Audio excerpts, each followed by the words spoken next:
अच्छी शिक्षा के लिए अच्छे गुरु का होना बहुत ही अनिवार्य है।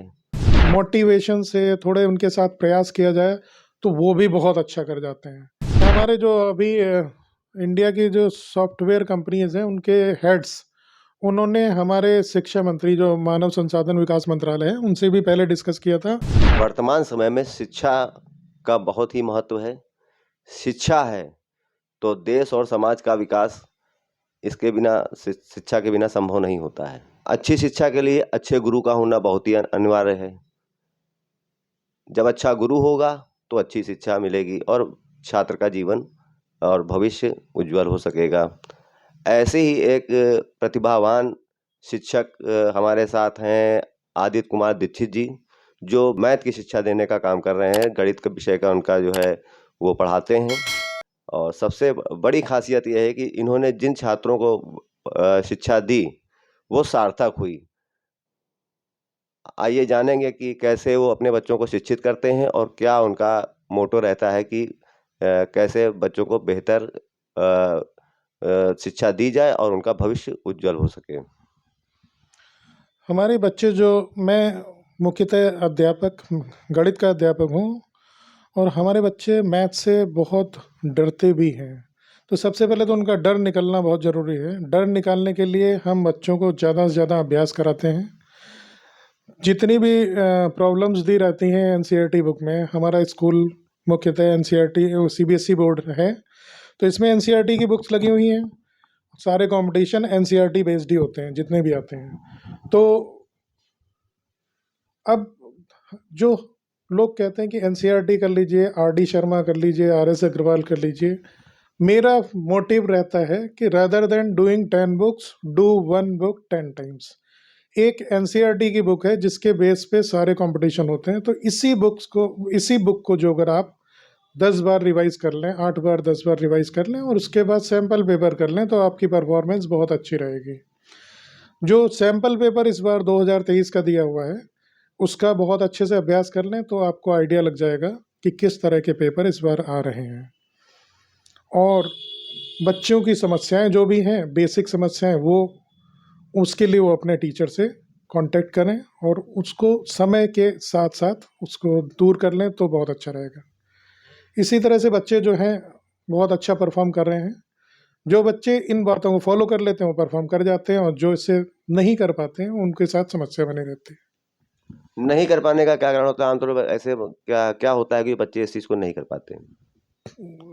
जनरली ये रहता है कि क्लास जो अगर 50 की क्लास होती है तो 4 से 5 बच्चे बहुत अच्छे होते हैं और 15 से 20 बच्चे ऐसे होते हैं जिनका थोड़ा सा उनका मोटिवेशन से थोड़े उनके साथ प्रयास किया जाए तो वो भी बहुत अच्छा कर जाते हैं।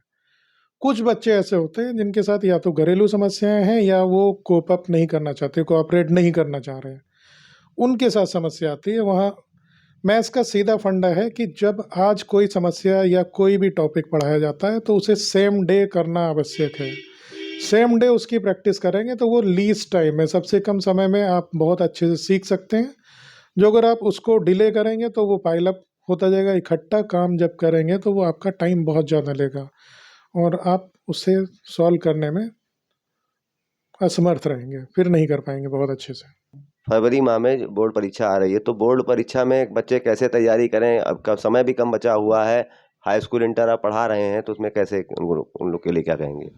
हाँ, यही मैंने बताया है। स्पेशली बहुत ज़्यादा किताबें करने की जगह वो एक बुक जो सारा सिलेबस कवर कर रही है वो एनसीईआरटी की बुक है, उसका रिवीजन एक बहुत अच्छा सा थोरो रिवीजन कर लें। जो अभी इस समय में जिसने पूरे साल में सिलेबस ख़त्म किया है, अभी चाहेगा तो वो 3 से 4 दिन में या 1 हफ्ते में वो पूरी निपटा सकता है। और उसके बाद सैम्पल पेपर 2-3 लगाएं और उसको रीचेक करें। जो पेपर को रीचेक कर लेता है अपना टाइम से ख़त्म करके, रीचेक करना जिसे आ गया उसका पेपर बहुत अच्छा होता है। सपोज़ 3 घंटे का पेपर है, वो सवा 2 घंटे या ढाई घंटे में पेपर ख़त्म करके आधा घंटे में जो अगर पेपर को इस तरह से रीचेक करता है कि उसे कुछ कमियां मिल जाएं और जो अगर वो उसने करेक्ट कर दी टाइम रहते हुए तो उसके वो नंबर एडिशनल मनी के उसमें जुड़ गए, समझ लीजिए, वो कटेंगे नहीं। ये इसकी प्रैक्टिस इस समय करना बहुत ज़रूरी है। जो बच्चे आगे भविष्य में इंटर के बाद की जो होती हैं परीक्षार्थी परीक्षाएं और उसमें कंपटीशन वगैरह होते हैं, तो उनके उनके बारे में क्या कहेंगे? उनके लिए तैयारी लोग जैसे देखा जाता है कि जो है सीबीएसई बोर्ड को किनारे रख देते हैं और अन्य किताबें पढ़ने लगते हैं कि वो इंटर के आगे की सोचने लगते हैं कि आगे उनको इंजीनियर बनना है, आईएएस अफसर बनना है, इस तरह। तो उसके लिए आप क्या कहेंगे कि बेसिक क्या है उसके लिए? उसके लिए देखिए, जो अगर हमारा एकेडमिक्स वाला बेस स्ट्रॉन्ग है, तो फिर उसके बाद बहुत सारी कोचिंग क्लासेस उसको तैयारी कराती हैं, और बहुत सारी बुक्स मार्केट में अवेलेबल हैं। इस समय ऑनलाइन क्लासेस भी अवेलेबल हैं। उससे जो अगर कनेक्ट होके एक सिस्टमेटिक वे में जो अगर तैयारी करते हैं, टॉपिक वाइज साथ साथ ख़त्म करते हुए चलते हैं, तो उससे बहुत अच्छा चांस रहता है सिलेक्शन होने का।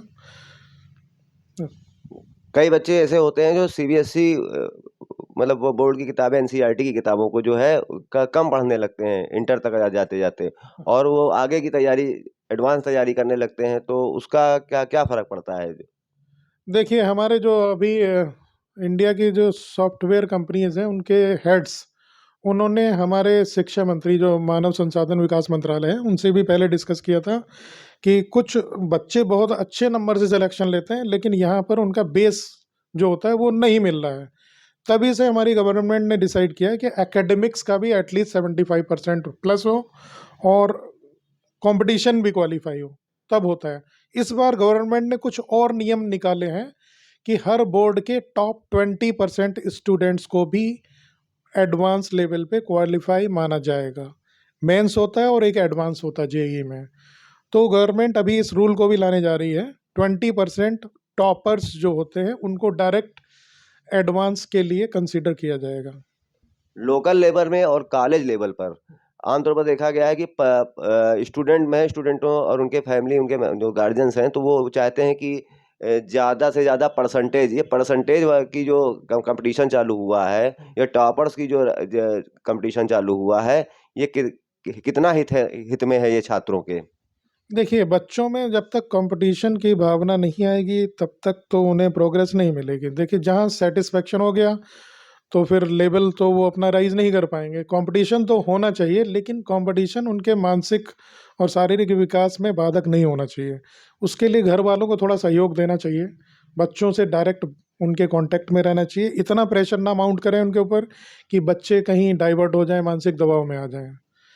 तो सबसे ज़्यादा इम्पोर्टेंट ये है। और सिलेक्शन के लिए सबसे ज़्यादा ज़रूरी है, हमारे यहाँ जो जेईई का सिलेक्शन होता है, उसमें केमिस्ट्री, जो सीबीएसई वाली केमिस्ट्री एज इट इज़ आती है, 100% तक मिल जाती है एनसीईआरटी बुक से। फिजिक्स भी काफ़ी मिलती है, 50-60%। थोड़ा सा मैथ्स ज़्यादा वाइड है, मैथ्स में भी 30-40% question as it is NCERT से ही मिल जाते हैं। तो बच्चे अच्छे से प्रयास करें। बहुत ज़्यादा इधर उधर बहुत हाई फाई की जो तैयारी करते हैं, पहले उनके लिए भी इम्पोर्टेंट है कि बेसिक नॉलेज वो NCERT is the minimum required knowledge. इतनी नॉलेज होगी, तब उसके बाद जब कुछ भी सीखेंगे तो उनकी तैयारी और उनका सिलेक्शन के चांसेस बहुत अच्छे रहेंगे। धन्यवाद आपका।